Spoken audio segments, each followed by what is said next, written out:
Beleza, doutores e doutoras? Eu sou o Jean Cleman, estamos começando mais um episódio do nosso podcast, que é um oferecimento da Bonafide. Se você, por acaso, ainda não conhece a Bonafide, caiu aqui de paraquedas, já deixo de largada o nosso convite para você dar uma olhada depois na descrição que acompanha esse episódio e ver como que a Bonafide pode te ajudar na expansão da sua carteira de clientes. Então, tá cansado de depender só de indicação, tá sentindo que tá andando em círculos aí na advocacia, dá uma olhada nesse link que está aí na descrição, que eu tenho certeza que você vai se surpreender como que a Bonafide pode te ajudar. Recado dado, hoje o nosso bate-papo é com a doutora Thaisa Ozon, que é especialista em direito previdenciário, já 20 anos gerindo escritórios, tem muita coisa bacana para compartilhar com os colegas advogados, então fica à vontade, Thaisa, para cumprimentar os nossos ouvintes e se apresentar também da maneira que você mais gosta, fica à vontade. Legal, Jean, obrigada. Primeiro agradeço o convite, né, de estar aqui batendo um papo contigo, da gente trocar ideia e colocar um pouquinho do conhecimento, do que deu certo, do que não deu certo, do que dá certo e não dá certo nesses 20 anos. Complementando a tua apresentação, muito boa, agradeço. Eu também sou mãe de 2 meninas lindas, esse é o meu principal ofício, porque formar ser humanos é uma grande missão, e eu procuro, através da vida delas, formar adultos também. Então, além de formar e educar essas minhas 2 crianças, eu também tenho uma grande missão, como mentora de muitos advogados, trazer para eles uma visão, né, e contar para eles coisas que nunca contaram e mostrar coisas que nunca ninguém mostrou. Essa é uma das minhas maiores missões no meu dia a dia, e isso com certeza transforma a vida de muitos deles todos os dias.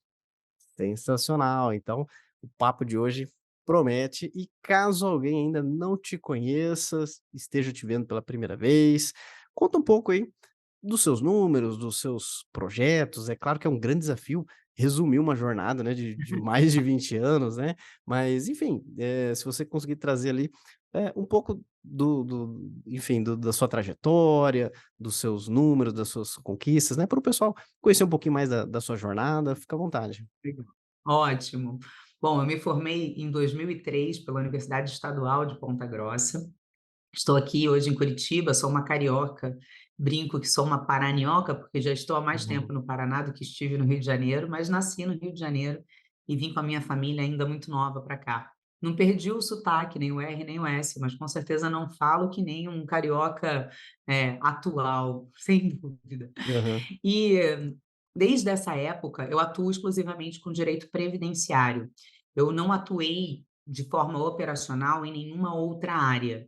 Então, desde lá até 2015, que foi quando eu comecei a ter qualquer tipo de presença digital, fosse através de um site, porque nunca tinha tido antes, desde aquele momento até 2015, a gente já tinha atendido mais de 20.000 pessoas dentro do escritório, de forma presencial, e tinha concedido já mais de 15.000 benefícios. Então, com certeza, isso é muito expressivo e nos faz olhar para dentro do nosso negócio, com um olhar bem crítico, para entender o que funcionou e o que não funcionou e como que a gente atingiu isso tudo. E muito disso, e na verdade 90% disso eu atribuo à gestão. E dentro desse percentual estão as pessoas, por óbvio, a gestão de pessoas é um componente muito importante para a evolução, para o crescimento. Mas eu não acredito em crescimento sem gestão.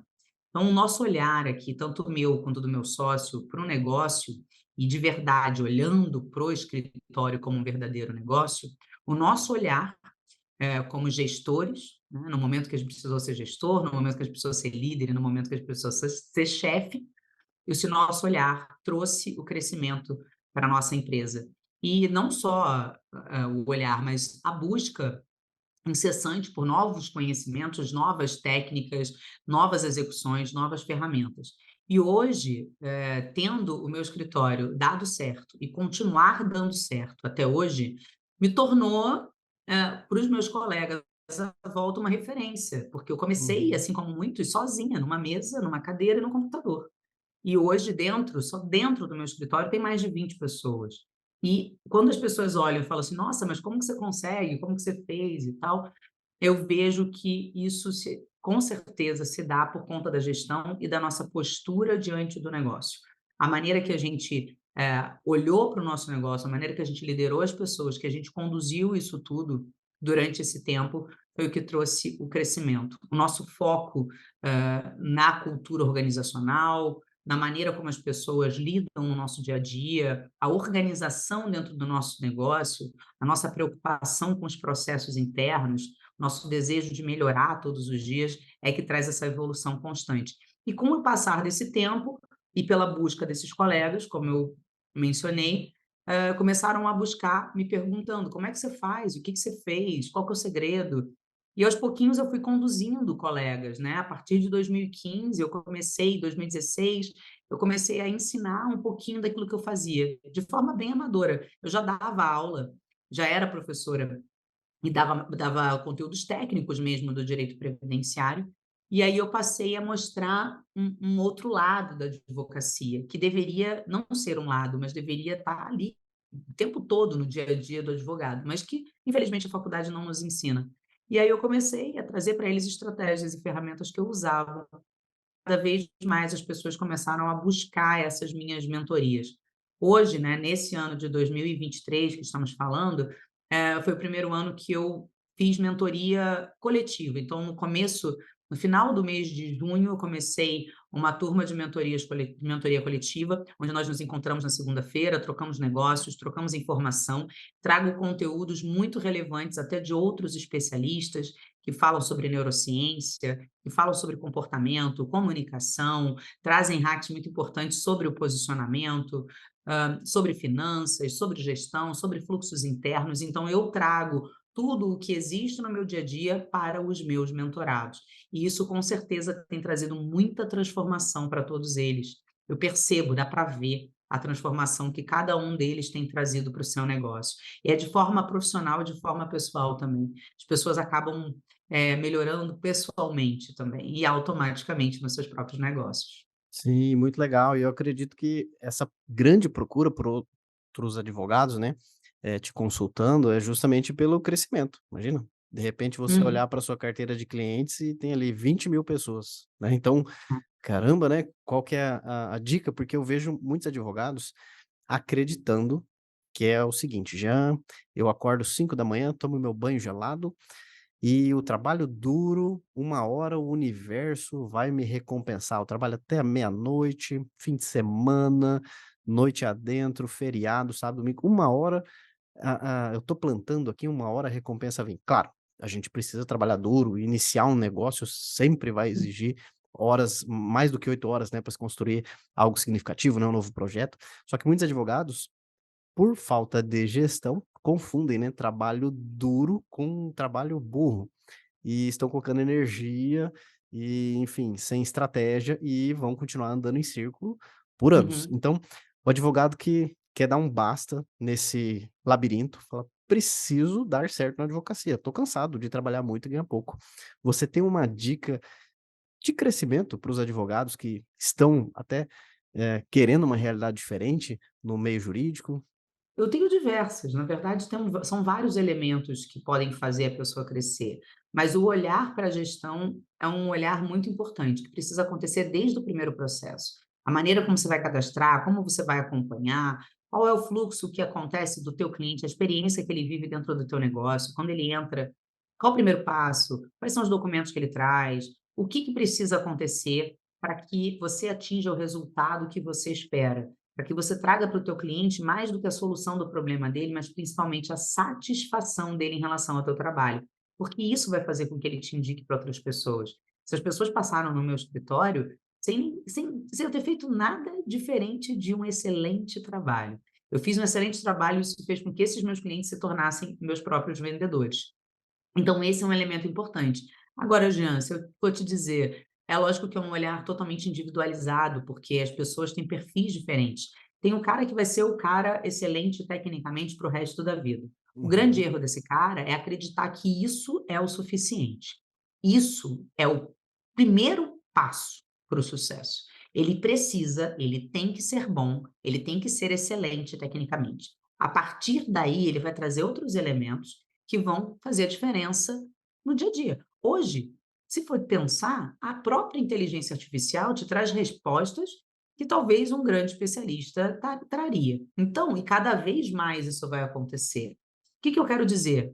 parte-se do pressuposto que você já sabe o que você precisa saber tecnicamente, e isso já é uma obrigação sua. Você sai da faculdade, você vai ali fazendo testes e você vai aprendendo cada vez mais isso na prática. Existem elementos muito interessantes nisso, porque vai ter um cara que vai ser muito bom, hã, na comunicação, e esse cara pode ter o olhar voltado para a área comercial, para as vendas do trabalho, né, do serviço do negócio dele. Tem um outro cara que tem habilidades para números, e esse cara, pode ser um cara que olhe para a gestão financeira desse negócio, ou, no meu caso, aqui no direito previdenciário, esse cara pode olhar para os cálculos previdenciários, para o planejamento. Aqui no meu escritório, a gente tem um setor de cálculos, né, que temos economistas fazendo os cálculos dos nossos clientes. Então, você vai desenvolvendo de acordo com a sua habilidade.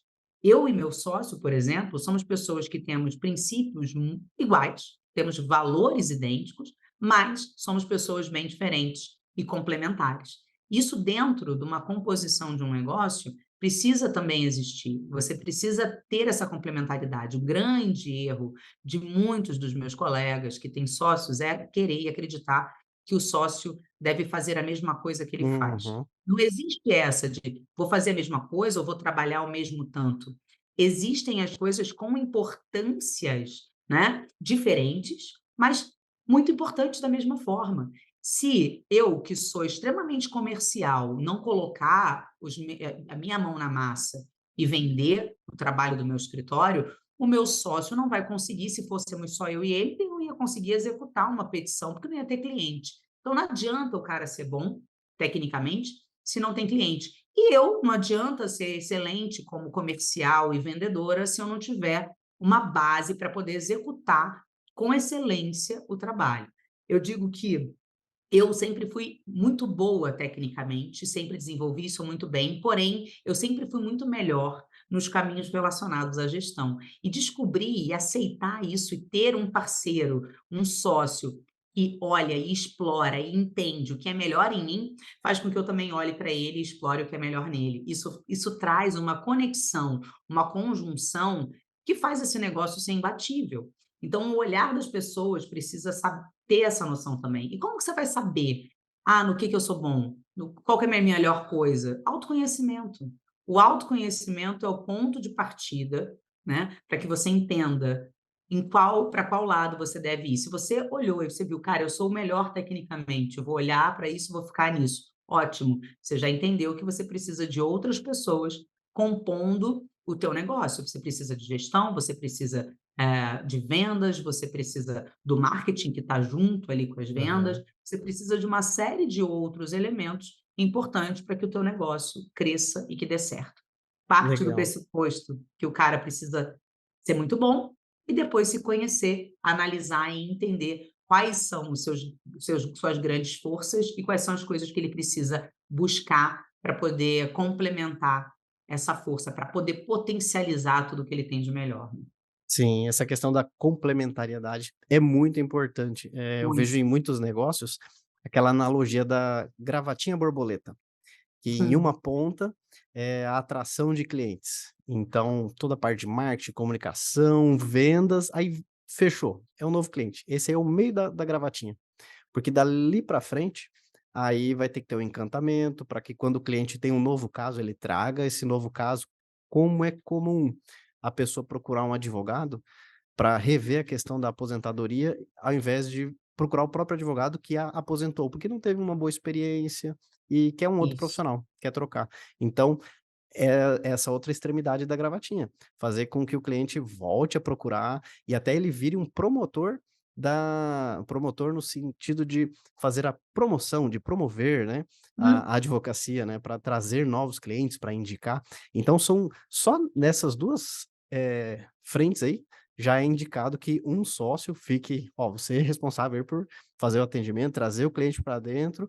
Começou o processo, começou a ação, começou a causa aqui, o acompanhamento, agora outra pessoa que dá sequência, porque só aí já são 2 responsabilidades, completamente distintas, né. Se o advogado não quiser se desenvolver nas linhas nas 2 frentes, né, e são mais do que 2, né, a gravatinha borboleta só dá essa analogia de 2 possibilidades, né, mas tem muito mais, né. Então se você, poxa, sou uma negação no comercial, nas vendas e não quero nem me desenvolver nesse sentido, então arrume um sócio, que vai ser necessário, vai ser Uhum. extremamente necessário. Independente de uma postura mais técnica ou uma postura mais, comercial, mais comunicativa, eu vejo que, esse posicionamento de liderança, né, com confiança, uma postura de comandante, isso aí vai fazer muito sentido nas negociações ou ao lidar com a equipe, e muitas vezes a insegurança domina, principalmente o jovem advogado, né, na hora de precificar, na hora de, não dar desconto, enfim, de se Uhum. posicionar ali como uma autoridade. Você tem talvez alguma dica para o advogado desenvolver essa postura de comandante na advocacia? Lógico, eu trabalho, tenho muitos mentorados que estão no início da advocacia, e por incrível que pareça, tenho muitos que já estão há muito tempo, e talvez até mais tempo do que eu na advocacia, e ainda não entenderam a importância de você se posicionar. Porque é muito mais do que simplesmente se impor. E você falou, é você exercer um papel de comandante. E nessa hora, as pessoas acabam falando assim: não, não dá mais para ser chefe, você tem que ser líder e tudo mais. Eu já acredito numa tríade. Você precisa ter 3 pessoas dentro de você nesse cargo, que é o chefe, é o líder e é o gestor. A diferença entre eles é: o chefe é o cara que decide e que assume a responsabilidade, bate no peito e diga: "Ainda que tudo der errado, eu que vou segurar o rojão". Então, está na postura desse cara dizer: "Vai ser assim".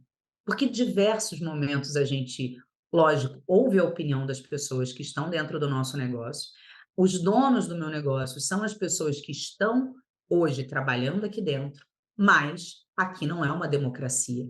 O meu negócio que eu fundei, ele continua sendo um negócio certo, não é uma democracia, é uma empresa. E isso significa que as pessoas serão ouvidas, mas as decisões serão tomadas pelas pessoas estrategicamente determinadas para aquilo. Então, em alguns momentos eu vou ser chefe, em outros momentos eu vou ser líder, e o líder é a inspiração, é o exemplo. Preciso ser líder também. Não adianta eu dizer, não cabe essa frase do faça o que eu falo e não faça o que eu faço.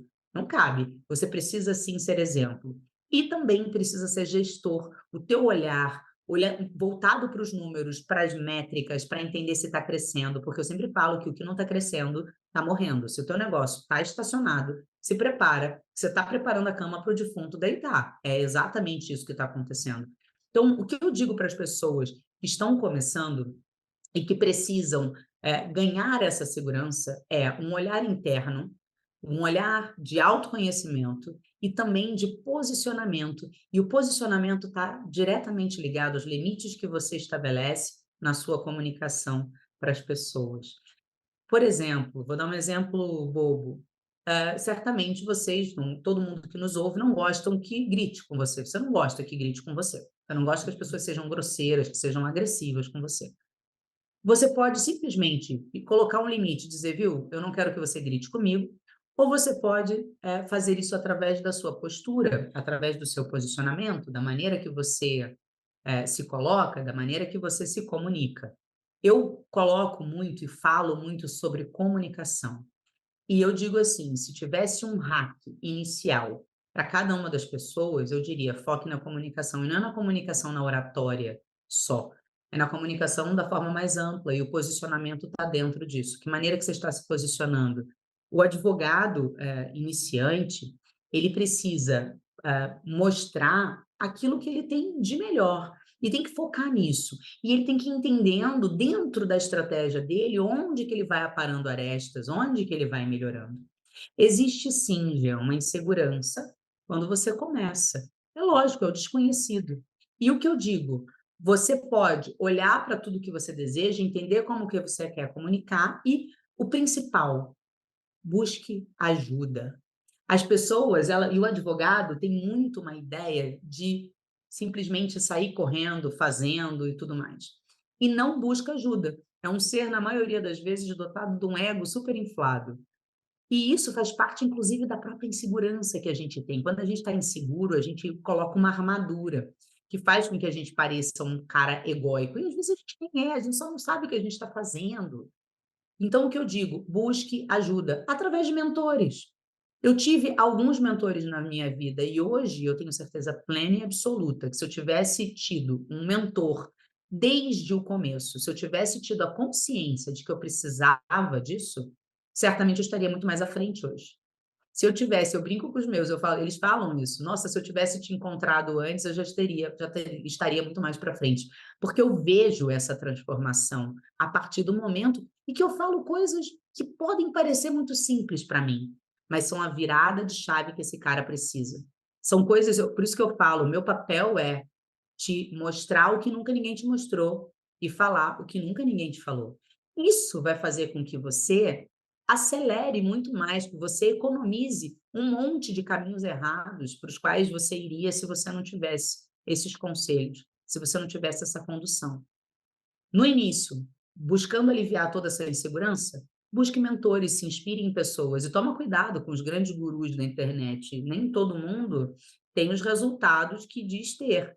Ou tem muita gente que é gestor de nada, que conta que geriu e na verdade não geriu nada. Então tem que tomar cuidado com isso. Busque as referências, né? Busque as pessoas que já têm uma história, se inspire, se coloque, invista nisso, porque precisa investir para poder funcionar. Eu digo assim, até o dinheiro, se você não investe, ele acaba.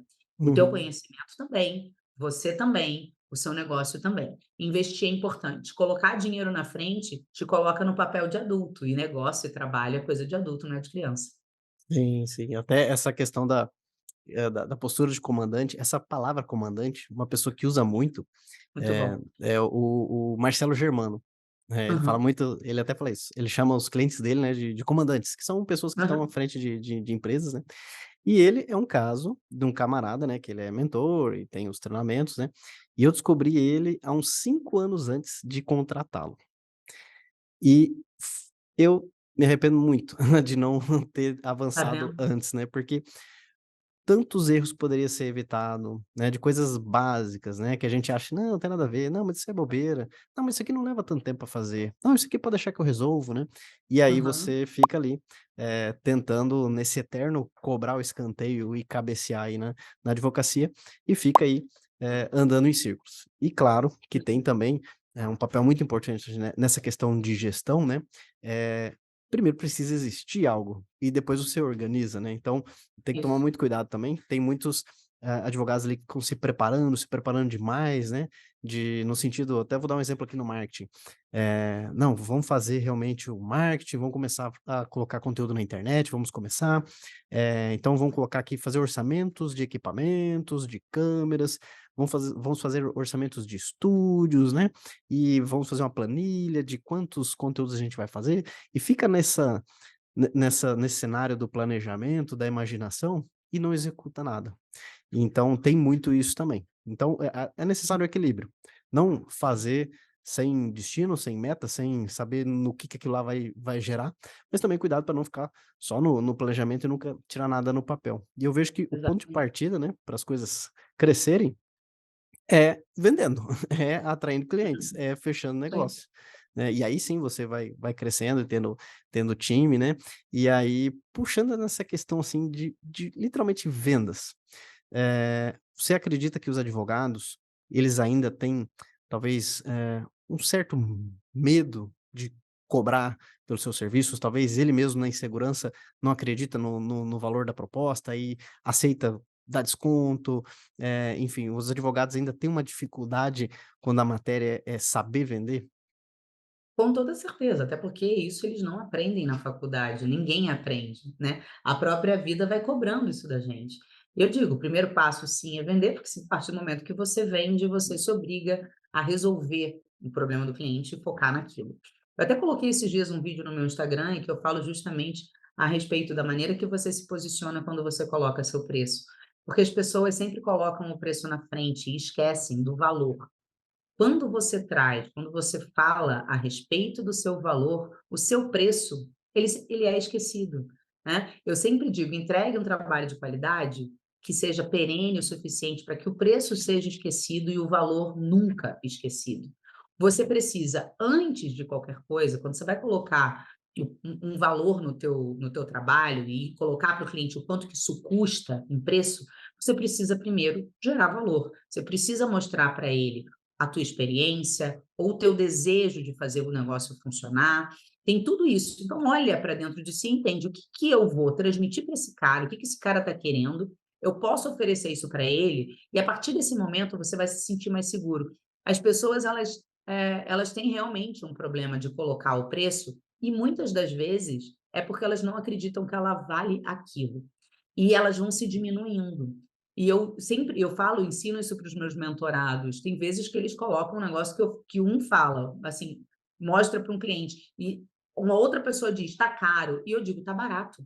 Você vale muito mais do que isso. A partir do momento que a gente entender e acreditar o quanto que a gente vale, a transformação que a gente gera, o serviço que a gente entrega, com toda certeza, isso vai se diminuindo, essa insegurança vai diminuindo.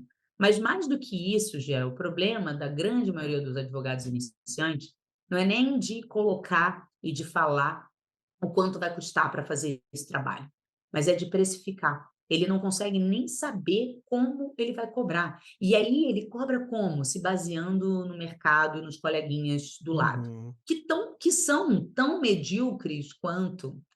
E é lógico, eu não estou falando da pessoa, mas sim do Sim. comportamento dela em relação àquilo. Então, poxa, você está buscando ali nos seus colegas o preço do teu trabalho, você precisa enxergar o quanto vale o teu trabalho e falar isso de forma extremamente firme. Eu lembro uma vez que um cliente chegou aqui no escritório e ele queria um trabalho. Esse trabalho, para mim, era um mandado de segurança na época. Era muito fácil, muito fácil. Eu já tinha feito essa peça, era uma coisa que o cara podia usar o mesmo que eu já tinha feito e que, tomaria de tempo um total de 10 minutos para eu resolver o caso dele, tá. 10 minutos meus poderiam ser, assim, um valor pequenininho para eu cobrar desse cara. Porém, existe uma tabela da OAB que determina valores mínimos de honorários. E aí, por isso que eu falo da maneira que você se posiciona. Tem vários colegas que com certeza cobrariam R$ 1.000 para o cara para fazer esse trabalho desse cara, sendo que a tabela da OAB na época dizia que tinha que cobrar 3.900. E quando eu disse que o valor era 3.900, porque eu falei o valor mínimo da tabela, porque eu sabia que esse não era um negócio do meu valor, era um negócio, cara, eu vou cobrar o mínimo, porque na verdade o Uhum. negócio valia menos do que isso até. Mas ok, eu cobro o mínimo da tabela. Aí o cara disse: "Poxa, mas tem um monte de gente que cobra menos". Eu falei: "Tem um monte de gente que cobra menos, mas aí você tem que entender o que que você quer contratar, porque eu estou sendo ética, colocando um preço para você de acordo com a ordem dos advogados me determina. Ela diz para mim, a lei diz para mim que eu preciso cobrar no mínimo esse valor.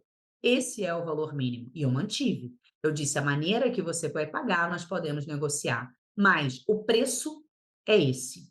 E aí ele disse: "Pois é, eu vou pensar". Eu falei: "Bom, você pode ficar totalmente à vontade. Você está escolhendo um advogado, um escritório de advocacia. Você tem a opção de escolher um escritório que tem uma postura ética, diante do seu conselho de classe, e você pode escolher um outro que não tenha uma postura ética diante do seu conselho de classe e demais colegas". O que que isso pode significar?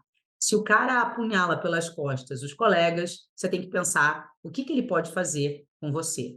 Eu fiz essa frase, hoje eu faria talvez um pouco diferente, porque ao invés de dizer que o outro colega Aham. apunhalaria ele pelas costas, eu diria: "Eu estou tendo um comportamento", eu puxaria isso para mim e diria: "Eu estou tendo um comportamento ético com o meu conselho de classe, e não quero saber se outro colega não está tendo, mas assim como eu tenho com o meu conselho de classe, terei com você. Faça suas conclusões". Eu puxaria isso para mim. Hoje, eu digo, isso já faz muitos anos, eu também vou aprendendo a me comunicar e a me posicionar melhor com o meu cliente. Mas existem coisas, valores que você precisa defender e que vão além do preço. E isso que o advogado iniciante precisa começar a aprender e precisa olhar. Muito bom. Quem não anotou, dá um pause, volta aí, anota essa aí, porque isso aí vai ter É que isso entrar no aí, é seu isso aí. discurso aí, uma baita forma de controlar a clássica objeção do: "Ah, mas tem um advogado que faz mais barato", né. Então É anota isso aí. aí, voltem, anotem, decorem isso aí, todo mundo vai ter decora, assim, é uma baita dica, hein, já pagou o episódio inteiro aí, só essa dica aí. E, bom, eu vejo também, doutora, que tem muitos erros, né, além desses aí que atrapalham a negociação. Eu sei porque eu já cometi. Lá em Uhum. Sim, 2011, todos né, nós. 2012 quando estava começando ali, né, nossa, perdi vários negócios por cobrar barato demais, porque a pessoa já pagava Uhum. um valor maior, e aí vinha minha proposta que era para corrigir uma solução definitiva e um valor menor do que ela já pagava, né. Então vários erros, né, de justamente não confiar, de falar: "Poxa, mas eu faço tão rapidinho, né, não é tão complicado". Sim, depois de você, passar 8 anos Estudar 5 estudando, né. anos e mais. Exatamente, né. E prática, aí você faz rápido mesmo, né. Mas é muito questão de construção da nossa mentalidade para nós mesmos acreditarmos. A gente tem que comprar primeiro, senão ninguém vende aquilo que não compraria, né. Então a gente tem que ser o primeiro defensor e ver Isso. que, poxa, tá barato, a gente precisa acreditar nisso, senão de alguma forma o nosso corpo acaba denunciando, né. Mas tem talvez mais erros que você vê que os advogados, que podem atrapalhar esse momento de negociação? Talvez comunicação, postura, enfim, mais algum erro comum que você perceba ali que atrapalha a negociação na advocacia? Tem um erro muito grave, muito comum, e que com certeza muita gente que nos ouve vai se identificar. É um simples não escutar ativamente o que o cliente diz. Isso é um erro tão constante, e eu vou explicar dando exemplos. Eu atuo no direito previdenciário e tem uma reclamação comum de muitos clientes, de muitas pessoas que se aposentaram há tempo e que dizem assim: "Ah, eu aposentei com 5 salários e agora eu recebo 2", tá. Isso é uma reclamação comum. As pessoas lá antigamente faziam isso, elas condicionavam, elas comparavam os seus, recebimentos com o salário mínimo. E aí, quando a pessoa chega aqui no meu escritório, eu já sei sobre o que ela vai falar. Ela senta aqui na cadeira e ela fala: "Ah, doutora, ó, eu recebia tanto, agora eu recebo tal e tal". O que que eu vejo os colegas fazerem numa condição dessa? Como você já conhece o discurso, você ouve isso todo dia, você tem um hábito de interromper o que o cliente está dizendo e dizer: "Ah, já sei o que que você quer, já sei o que você precisa e tal", e subentende o que o cliente precisa. Entenda, nem sempre ele quer que você faça algo que ele está ali no primeiro momento dizendo, mas muitas vezes ele vai querer que você simplesmente o escute atentamente. Esse é um ponto muitíssimo importante dentro disso tudo, porque as pessoas simplesmente não escutam, deduzem coisas e começam a falar e atropelam o cliente, e o cara vai embora sem saber qual foi a placa do caminhão que o atropelou. Então, escutar atentamente o que o cliente diz e gastar uns minutinhos a mais faz com que esse cliente se sinta acolhido e se sinta parte da solução do problema. E isso faz também com que você tenha elementos importantes para a condução de uma melhor maneira desse processo. Então, eu digo para você, se tem um erro que acontece, isso é frequente, é isso. Não escutam atentamente o cliente, começam a deduzir o que o cara quer, interrompem a pessoa, já vão atropelando as coisas, porque estão acreditando que um atendimento vão fazer em 5 minutos e vão mandar o cara embora. Espere um pouco Uhum. mais, ceda um pouquinho mais de tempo para o teu cliente, que esse elemento pode te poupar muito tempo ali na frente. E outra, o cara vai saber que ele é bem atendido. Os clientes vêm aqui, os meus clientes vêm puxando outras pessoas pela mão e vão dizer: ó, senta aqui que a doutora vai resolver tua vida. É esse papel que o advogado precisa ter. É esse olhar de solucionador que ele precisa ter, né? Ele precisa ter essa ideia, que além de solucionar, ele precisa satisfazer. E como que ele vai satisfazer? Começa pela escuta ativa. A Uhum. comunicação, ela começa nisso. Isso é muito verdade, porque eu já vi vários casos que o cliente tinha proposta ali de só pagar o advogado no êxito, aí de repente tinha um advogado ali que não, tinha um inicial de tanto e mensalmente mais um valor de acompanhamento e, enfim, seria, entre aspas, uma proposta mais cara, mas Uhum. eu gostei dele, me identifiquei mais com ele, né. Eu É. fu e fu fui mais eu senti que ele tá mais atencioso, mais preocupado, mais interessado em me ajudar, eu vou gostei mais desse aqui, né, então É o muitos valor, né? clientes é o valor, Agregou valor. não só preço, o outro era o menor preço, mas esse tem um valor, né, ao que ele entrega, e isso nessa questão indo na contramão das tendências, né, da automatização, do falando com o robô ali do atendimento, né, digite um, digite 2, digite 3, né, espantando Uhum. os clientes aí nessa tentativa de ganhar tempo, talvez justamente ao dedicar um pouco mais de tempo no cliente, pronto, já pode dar uma grande, reversão aí nos seus resultados, sem sombra de dúvida, né. Até eu estava falando isso com a advogada, a doutora Kátia, que a gente fez um podcast passado, e o Uhum. motivo dela ter crescido tanto na advocacia é porque ela sempre se mostrou muito disposta. Na fila do mercado, distribuía o cartãozinho, conversava, dava Legal. atenção quando foi para online, toda dúvida que chegava, que geralmente os advogados reclamam, né: "Ah, é mais um curioso", né. Ela respondia, tal, não era o caso de avançar, mas ela falava: "Ó, mas já marca meu telefone na agenda, salva aí, dessa vez a gente não vai avançar, mas quando você precisar, salva meu número e tal". E isso fez ela, crescer muito, né, justamente por essa humanização, por esse interesse genuíno em querer ajudar o cliente, né. E nesse sentido, né, o que que você diria para esses advogados aí que são, advogados robôs, né, que eles não querem, humanizar o seu trabalho e enfim, não querem humanizar o seu atendimento na advocacia. Você tem alguma dica nesse sentido? Não, o que eu digo para eles é que se eles não se atentarem à tendência da própria humanização, eles vão morrer na praia, é essa que é a verdade. O advogado técnico, distante, sentado atrás da sua mesa de mogno, imponente, esse cara está com os dias contados. Não cabe mais. E também não cabe o cara que é exageradamente robotizado. Você precisa entender que tem que existir um meio termo. Precisa existir, e esse é o cara que é o advogado do futuro, é o cara que tem um olhar humanizado e ele entende que ele precisa ter um espírito empreendedor e um olhar voltado para a inovação, através das próprias novas tecnologias e automatizando o trabalho interno. Nunca o seu trabalho humano com o cliente deve ser automatizado. Eu mesmo e todo mundo aqui que nos ouve, muitas vezes fala assim: "Cara, eu só quero fazer uma pergunta, eu só quero conversar um negócio". E aí tem um monte de robô me colocando num monte de caixa. E esse que é o problema. Você nem sempre quer estar dentro de uma caixa. Vocês já tentaram, por exemplo, fazer, uma simples troca de passagem aérea? É um caos se você for fazer Uhum. isso lá, daí você escreve, você coloca um negócio, aí ele diz: "Não entendi".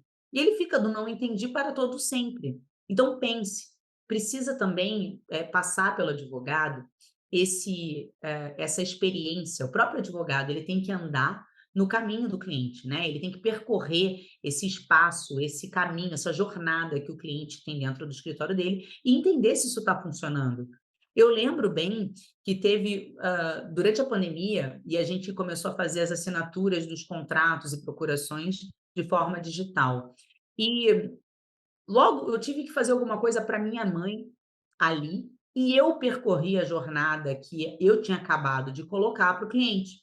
E eu não percebi que tinha um monte de coisa que podia ser facilitada ali. E aí, quando eu fui e visitei aquilo através da própria experiência da minha mãe, na época, eu vi que isso podia ser melhorado. E isso precisa ser lembrado, gente, que não é um negócio tipo, visitei, olhei, melhorei, deixei de lado e esqueci. Não, é uma coisa constante. Você precisa o tempo inteiro estar visitando essa experiência, essa jornada. Ah, Thaisa, mas isso dá um baita trabalho. Sim, dá um baita trabalho você ter o próprio negócio e dá trabalho você ganhar dinheiro. Se você está querendo uma vida medíocre, fique igual ao resto. Agora, se você está aqui nos ouvindo, é porque certamente você está buscando coisas diferentes. Você é um inquieto, é um curioso, você é uma pessoa que quer coisas melhores. Então, revisite coisas, busque melhorar essa experiência do teu cliente dentro do teu negócio, desde o primeiro momento do primeiro contato. Tente robotizar o mínimo esse contato e robotize aquilo que está ali nos teus bastidores. Né? Uhum. Deixe o teu escritório de uma forma moderna, inovadora, digitalizada, legal, tudo para facilitar o trabalho da galera que está aqui dentro, não para dificultar o contato com o teu cliente, porque é isso que eu vejo. Cada vez mais as pessoas esquecem que não existe mais o escritório que é B2B, né, que é business to business, e nem o B2C, que é business to customer. Existe agora o age to age, é humano para humano. É essa que é a ideia. Quando você encaixa isso na tua rotina, você começa o tempo inteiro a revisitar e isso começa a ser meio que automático. na sua cabeça. Você começa a ter ideias e arrumar soluções para que cada vez mais você esteja conectado com o cliente, porque você vê que é para isso que ele dá valor. Você trouxe um exemplo muito bom, falando da diferença entre preço e valor. O que agregou valor fez com que você pagasse mais, né? Você pagou mais porque valia mais. É essa que é a Uhum. ideia. É, isso que você falou da experiência do cliente, eu sempre lembro lá do banco, né, minha esposa foi bancária antes dela, ir para o Tribunal de Justiça, e ela me falava das aventuras lá, né, do banco, do dia a dia, né, muitas Uhum. histórias. E uma coisa que sempre me chamou a atenção é que todo banco tem um senhorzinho ou uma senhorinha que pega a fila, que fica 1 hora ali para sacar um dinheiro, coisa que poderia ser feito lá no caixa Aham. eletrônico. E por que que esse senhorzinho, essa senhorinha faz isso? Porque ele está muito inseguro, ele tá perdido e ele não quer correr um risco, então ele quer uma Aham. ajuda, porque se ele fizer sozinho, vai que eu faço errado, vai que não dá certo, e por isso que ele procura um humano para ajudá-lo. E quantas vezes na advocacia não é a mesma coisa, a pessoa, ela não estudou direito, ela tá perdida, ela tá insegura, recebi uma notificação, recebi uma questão aqui, e agora o que que eu faço? E aí procura o escritório. Chega ali, dá de cara com o caixa eletrônico. Digite um para não sei o que lá, digite 2 pa eu vou ver alguém que possa me ajudar, alguém que possa me atender. Então é muita Uhum. essa questão de se colocar no lugar e nessa linha de tentar robotizar algumas coisas, lógico, procedimentos repetitivos, isso aí sim, tem que ser automatizado. Mas Sim. eu também acredito, tudo que você tem um contato direto com o cliente, quanto mais personalizado, melhor. "Ah, Jean, mas e o saque lá da telefonia, né, eu ligo lá para minha operadora", opa, aí é outra coisa, não misture uma Uhum. coisa com a outra, né, não confunda o seu escritório com a Já é Vivo, né. desagradável para quem faz isso, imagina para o teu cliente, né. É, exatamente. E a gente tá falando, por exemplo, o saque da Vivo, né, da Oi, da operadora, ali a gente tá falando de milhões de clientes, né, e eles já são clientes, eles já compraram, aí a pessoa nem te contratou ainda, você quer colocar um digite um, digite 2, né, aí não tem como, né. Bom, mas acertando isso, é natural que o colega que está nos ouvindo aqui, ele consiga ir avançando, fechando mais negócios, fechando mais Uhum. contratos. Chega uma hora que o tempo dele está escasso, e aí ele precisa de mais tempo, ele precisa de equipe, né, ele precisa de pessoas trabalhando. E aí o que era uma vez um grande desafio, que era conseguir clientes, agora ele tem um outro desafio, que é conseguir equipes, né, ter equipe, né, ter pessoas trabalhando. E aí uma das grandes questões que talvez nunca tinha caído no radar dele, é a palavrinha chamado cultura organizacional. Porque ele acredita que, não, é só fazer uma proposta, a pessoa já sabe o que que tem que fazer, e é claro, isso aí é óbvio que tem que ser assim, não, é óbvio que tem esses valores aqui, não, isso aqui a gente não negocia, a postura que o escritório acredita é isso aí é óbvio, né, é uma coisa que todo mundo que entrar aqui já vai saber e vai funcionar automático, né. E não dá Uhum. uma devida atenção, né, na questão da cultura. Então, talvez quem já está vivendo isso, né, com equipe, já está bem familiarizado com a importância desse termo, mas porventura, quem ainda está sozinho, tem um sócio ou ainda a equipe é pequena, que você poderia adiantar, assim, sobre essa importância da cultura para o advogado, já colocar isso no radar dele, por que que ele deveria se preocupar com isso? Precisa existir uma preocupação e eh, uma transformação já dentro da advocacia desde o momento que ela nasce na sua vida.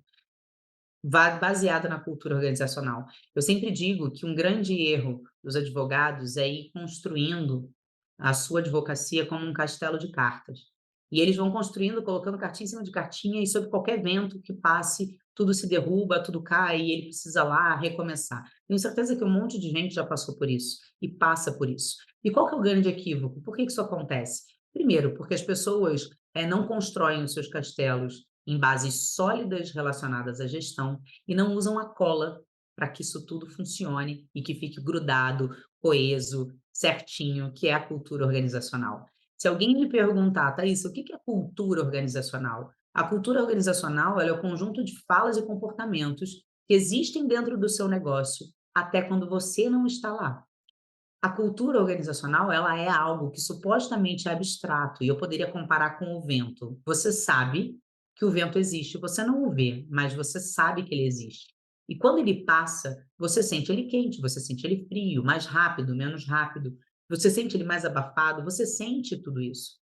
A cultura organizacional é a mesma coisa. Eu brinco que a cultura ou ela fede ou ela cheira. E você precisa organizar o seu negócio para que tudo tenha o seu cheiro. A sua cultura organizacional precisa ter o teu dedo.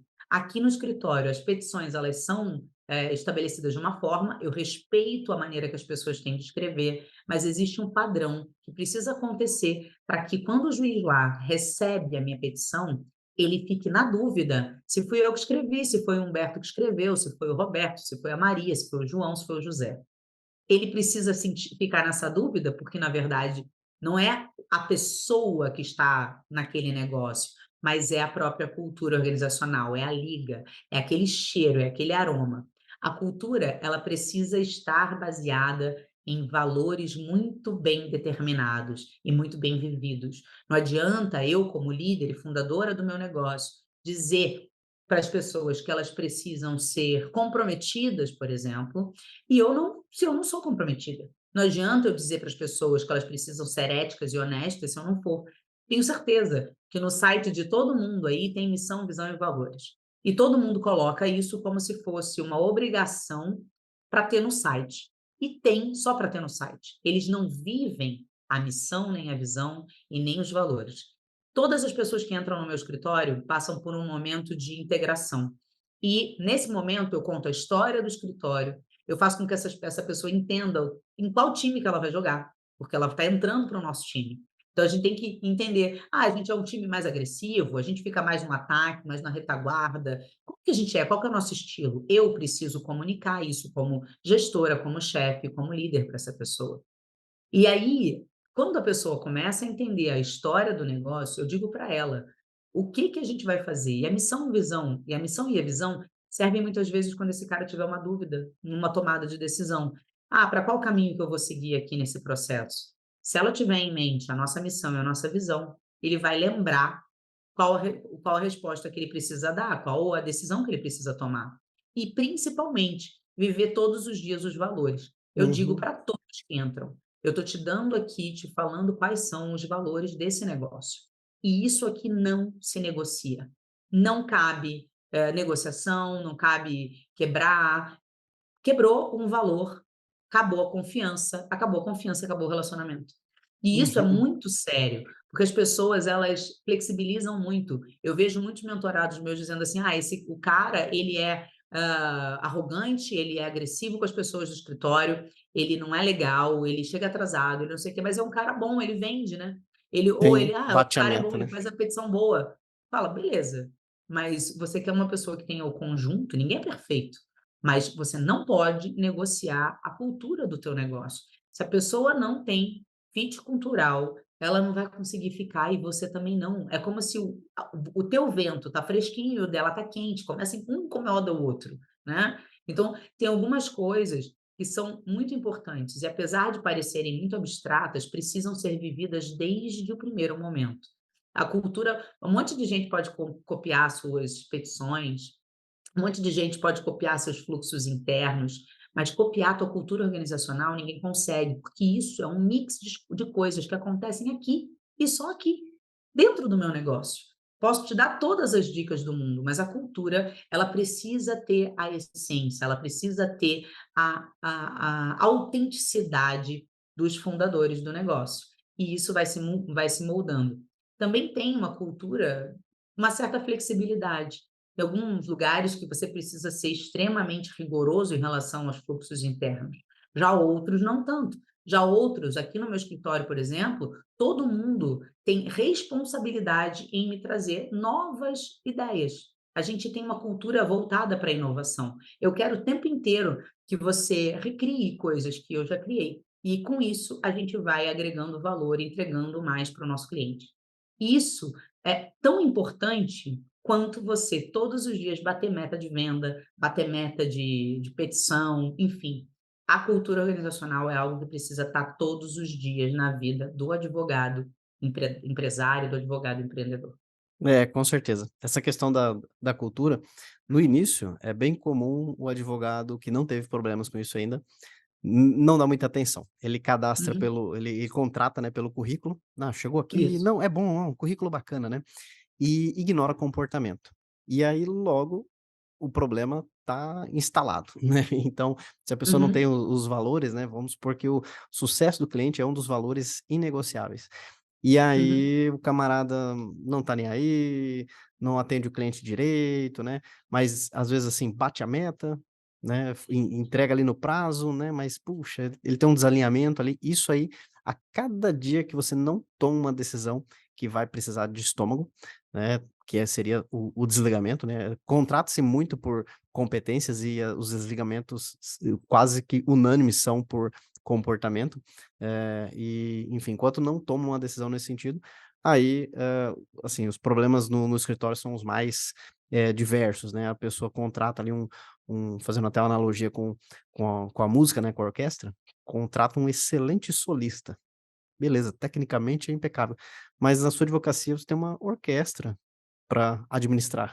Então, como que, o relacionamento com a equipe interpessoal, se não tiver alinhado os valores, isso aí vai causar uma confusão, um problema.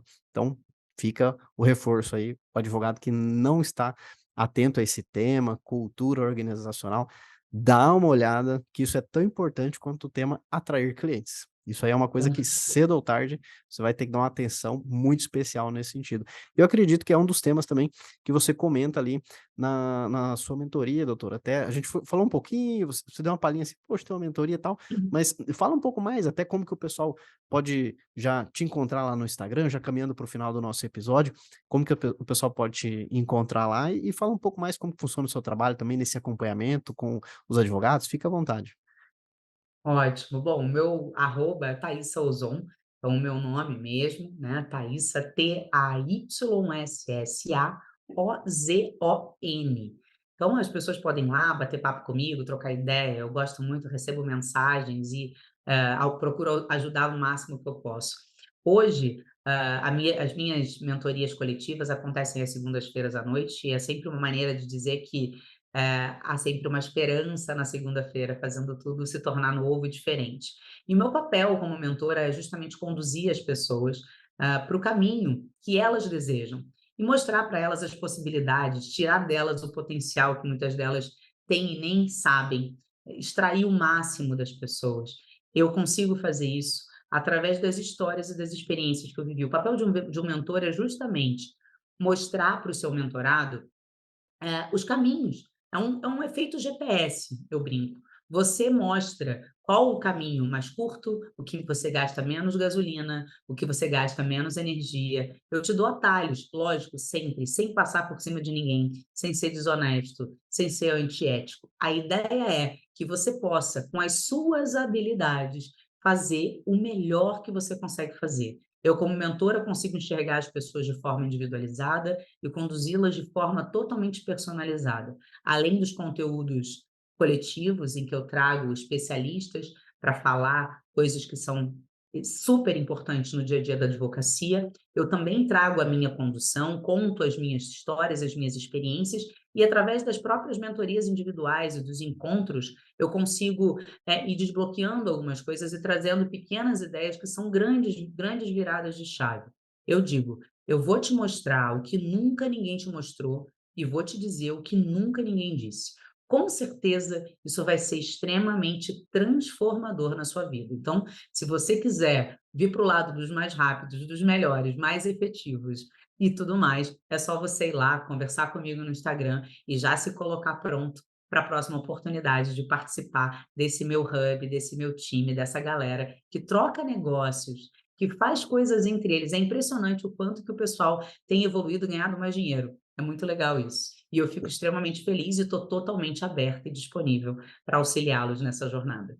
Maravilha. Para facilitar também, vamos deixar na descrição desse episódio, né, o link ali do perfil da doutora Thaís, para você conseguir acessar lá. Vale a pena, segue lá, acompanha, tenho certeza que vai agregar muito aí. Considere a mentoria. Eu, depois que eu Entrei na minha primeira mentoria, ficou um negócio viciante, né, porque É, mas é maravilhoso, né. Eu também, eu estou o tempo todo em várias mentorias, pertenço a diversos grupos de masterminds, sou parte de exato. diversos conselhos consultivos, né, de outros escritórios, outras empresas, e isso traz uma bagagem muito grande para a solução dos problemas. Eu posso dizer que eu sou uma boa solucionadora de problemas complexos e eu quero resolver o da galera que tem aí. Traz para mim que vai ser um baita desafio para a gente construir isso juntos. Sim, é sensacional. Eu era adepto primeiro, acho que todo mundo é assim, né, conteúdos gratuitos. Aí eu olhava YouTube, Aham, um PDF, vídeo, assim, tudo o 0800, né. Em um aham, cenário que você está começando, às vezes é isso mesmo, né. Aí você dá um outro passo, que é os cursos. Aí você compra um curso ali, um curso aqui, né,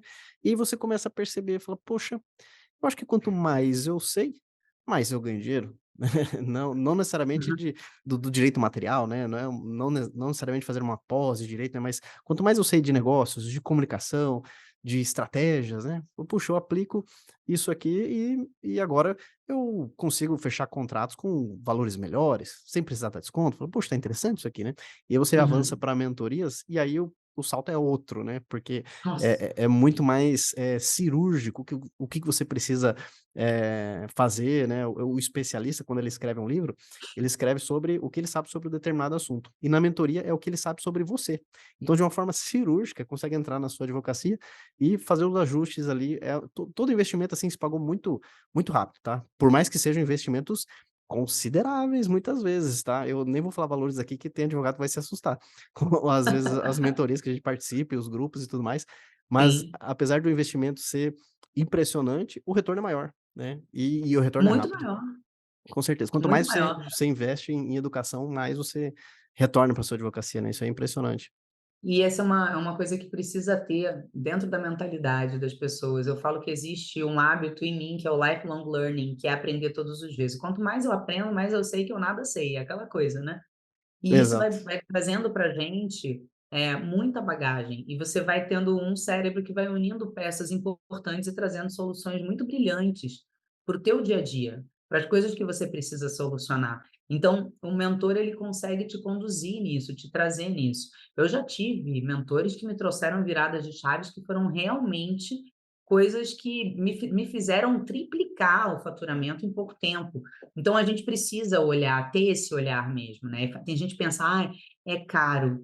Cara, tem coisa que você pensa que é caro, mas você tem um retorno tão rápido. Uhum. Uma sócia minha fez uma mentoria e em menos de 15 dias ela já tinha recuperado o dobro do valor da mentoria, É com verdade. um insight que o cara deu. Então, assim, tem coisas e era uma mentoria técnica. Então você imagina o quanto que uma mentoria que tem um olhar voltado de maneira ampla para a sua carreira, para o teu desenvolvimento e para o dia a dia do teu negócio pode te proporcionar. Com certeza você vai sentir isso já desde o primeiro momento. Sim. Não, isso é verdade. Eu, bebo dessa água e confirmo. É desse jeito mesmo.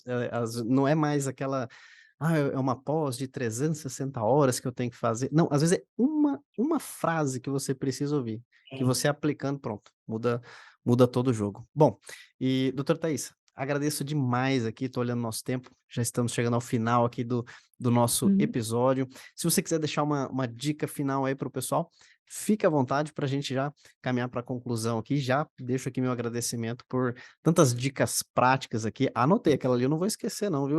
Aquela da objeção ali do colega que faz mais barato, aí essa eu já decorei aqui, né, sensacional. Se quiser encerrar com um recado final, fica à vontade.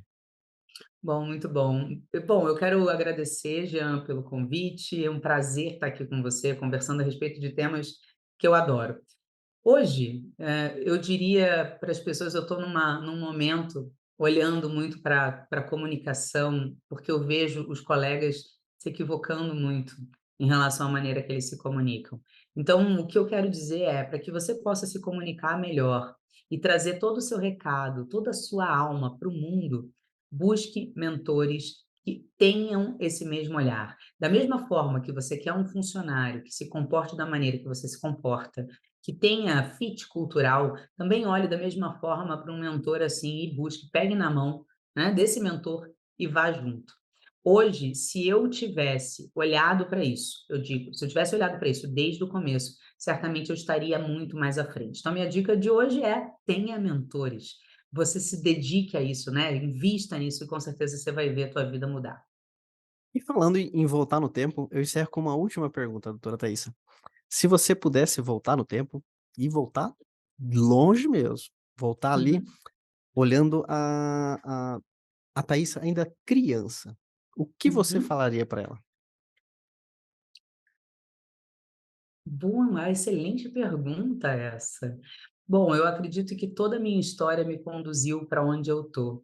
E a Thaísa criança era essa Thaísa que está aqui, extremamente curiosa, dedicada, disciplinada, determinada. Então, o que eu diria para a Thaísa pequenininha seria: continue a fono, porque com certeza isso vai fazer diferença na sua vida lá na frente.